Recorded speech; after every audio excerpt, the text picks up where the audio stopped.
So it's a long time I wanted to do this little meditation that shows so much and is so utterly simple.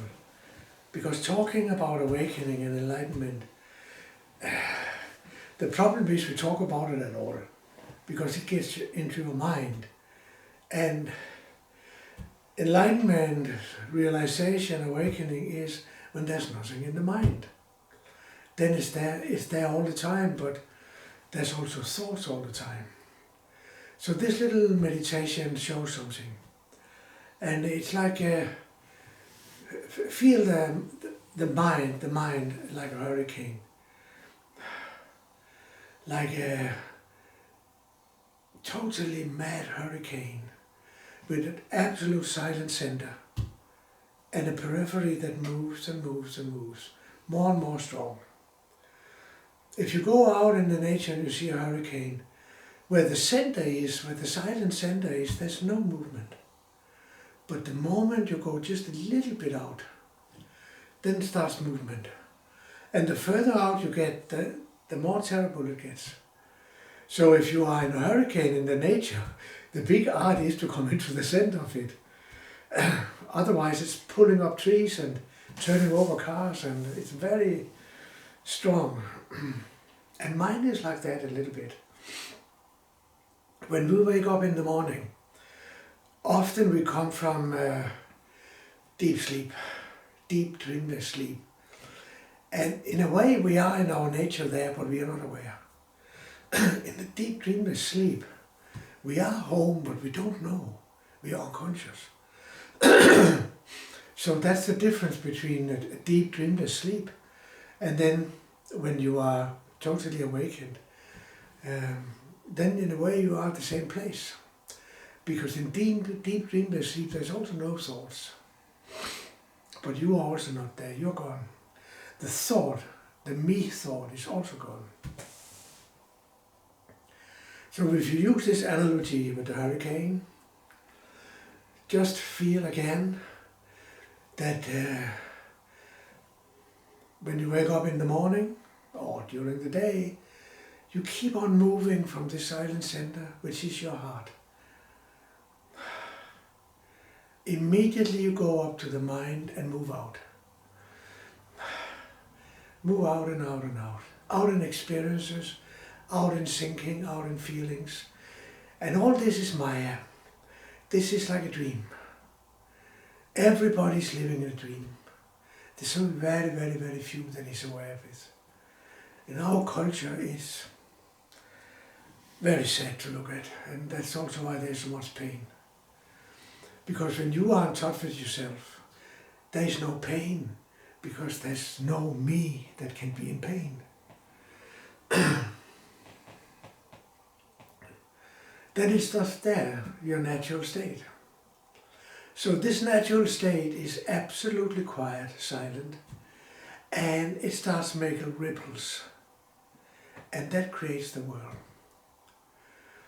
Whoa, and the world gets more and more vivid and seems to be more and more real. Trees and other people and cars and this body and other bodies. And the more we go into it, and also when we start labeling it, we get more and more lost. And often we immediately start grasping and rejecting. And that is the sure way to give it energy, to lose the silent center. Grasping and rejecting takes you away. So you come out in the periphery of the mind, which is experiences. And then one experience you don't like, so you fight it. Another experience you like, so you grasp at it. That is the game of life. And it keeps this Maya seeming very real. And the more we live in the thoughts, the more and more we actually sense these levels of experiences. Because we live in words. And we don't live in what we see and experience. It's only children who does that. That's why we get so touched by children, because they're so spontaneous and so, because for them every moment is new. because they don't have language. Every moment for us is old because we immediately think about it. And thoughts are old, boring. So, yeah. So we are moving out in the periphery every morning, immediately. Grasping and rejecting, and come further and further out. And get more and more miserable. So how to come back to the silent center? If you could start meeting these layers that you are living in, these in the periphery of the mind, if you could just meeting them without trying to grasp them or reject them, but not just resting into them, you will realize they are impermanent. All experiences are impermanent. They seem to be real because we give them names and concepts. But if you really just feel your feelings and really experience your experiences, it opens and it's impermanent. It's appearance. It's unreal. And then in this way you can go back slowly. So let's say you are hanging out in anger and you say, oh, anger, oh my God, you should not be there. And then you usually start fighting with it.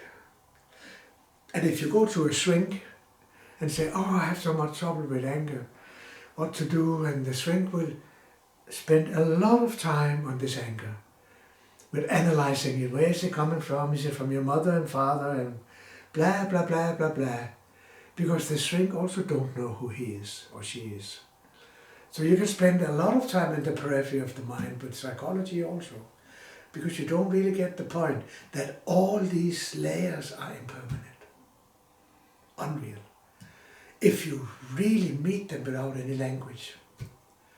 So let's say you meet this anger.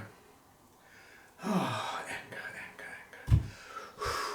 Get totally red all over in the body, and don't try to get rid of it. Don't try to understand it. Just feel it. Now it's changing into deep sorrow. That's the next layer. And actually slowly you start moving back now into the silent center, where you came from originally. That is there all the time. Because it is this silent center that creates the whole drama. Sorrow. Oh. Feel it, experiencing it, the darkness, the feeling in the body, and no understanding. It just takes you away. And you can stay in sorrow the rest of your life if you stay in thoughts. Then go on resting into it, seeing it's impermanent, it's changing. It's like a movie. Now comes a new layer. Oh my God, it's a little more quiet now. That's because you're coming close now. Comes a certain quietness. That's what many experience in meditation, that they sit down and meditate. After a while, there comes a little quietness. But they cannot stop the mind. And if they try to stop the mind, it will just erosion even further. That's the problem with meditation. You cannot meditate. You cannot. And meditation has to happen without you. So you rest in the sorrow, and maybe that kind of stillness now. You may even feel love. Oh, I'm coming old. Wow, I haven't. Why do I feel this love? But it just comes. And you sit and you relax, no analyze, no thoughts. And then it becomes more and more silent and still. And you haven't understood anything, you haven't solved anything from the point of view of the little monkey mind. You have just been resting into it and see it's not existing. And this silence becomes more and more strong. Then I will say to you, now be the silence. say, I am silence itself. I'm not a person. And allow the silence to come out. Just allow it. Oh, my God, it's so blissful. Wow.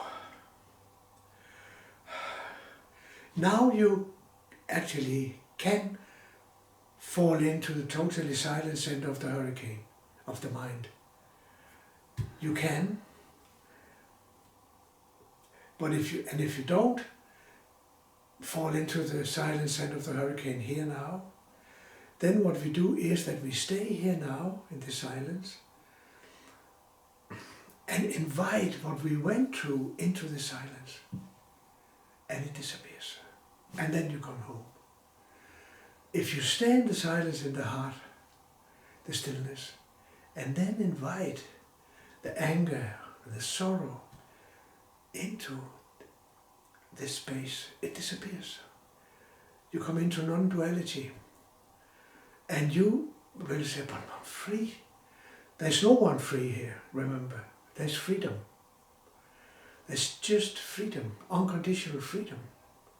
There never was a me, really. It's just imagination like the rest. When you are here now, you start understanding that the whole life is an imagination from this place. Just like in the hurricane, that all the violent winds and storms and also comes out of the silent center. But if you can come into the silent center, you're out of it. Same with the monkey mind. So when you realize, oh, I have left my silent center, then don't start fighting what you're into. Jealousy or low self-esteem or whatever is going on in your head. Just meet it. Because it's just a level of the periphery of the mind. The more you fight it, the more terrible it will get. And it will never end. It's unbelievable for us that has awakened that to understand how it can go on in society, this utterly ignorance of who we are. It's difficult to understand that so few people get it, and the rest are not interested, and they are suffering tremendously, but they're not really interested to become free. Very few people want freedom. But you also have to want it totally. It's not a politic. You have to risk everything for it. It's all that you want. Otherwise, you cannot get that. Then it will again be the monkey mind running the show. Oh yeah, now the monkey mind running the show of being enlightened. Talking a lot about it and blah, blah, blah. It's a total commitment. But it's really like a hurricane, this mind. And you cannot get rid of it in this traditional way where you try to push it out. It will just make it more, even more chaotic. No, stop. And relax into what is. And it will change because it's impermanent. It has no intrinsic self-nature, anything. All your sorrow, all your jealousy, low self-esteem, it has no intrinsic self-nature. Nobody has found it. It all has one intrinsic self-nature, and that's who you are. And it is so radical and so different from our understanding in the West. And one of the problems about the West is we have no even words for it. We have no words for Vivekananda, the bliss of really separating, really understanding. We have no word for Shanti, which is a silence that is not different from noise. And the silence, the normal silence we know, is a silence that is in opposition to noise. Oh, there's no noise, then there's silence. This silence we talk about, like Shanti Shanti in old India, Buddhism and Advaita, it's a silence that is beyond these two, beyond duality. The silence without another, not in contradiction to. So we go down through the layers, just like a hurricane, into the center. In India, I saw people experimenting with diving into the silent center of the whirlpool in the river. When the river is really rushing and mad, it creates these whirlpools. And they know that if you can come into absolute the center of it, there's no movement. It's the same again. And if you come into your heart, your silent center in the mind, you're also free. But we don't know what it. So this is a very good analogy that the mind is like a hurricane with a silent center, and you are that silent center. And that silent center goes up producing all the experiences. But all these experiences are not personal. It's because we keep on projecting a me into it. They say it's my experiences, my experiences. It happens a little bit like there's an experience, just experience. The next split second there's an experience of a me. And the third state is that this me will say, I have this experience that came, the first one. It's 3 steps, this ignorance. First there is a very innocent experience. And then is the experience of this body-mind. And then we combine it. We say it is this body-mind's experience. It's nonsense. It's just different experiences. But how come nobody says it? How come we don't learn it? I spent 15 years at the, 9 years suddenly, at the university, not knowing anything about this. In psychology and philosophy. So, think about it. A hurricane is like your mind. And the more you're disturbed, the more you're fighting, the more you're grasping and rejecting, the more pain and separation is there. The real pain is separation. No experiences are painful. It's the separation that is painful. There is no painful experiences. It is the separation that makes them painful. Because you pull away from it. That's painful. And a good experience, there's no good experiences. But good experiences is because you get close to it. And you take down the separation. That's why I say, oh, I love you so much. Because you're close to this feeling, so close. Yeah, that's a little talk. Okay, thank you.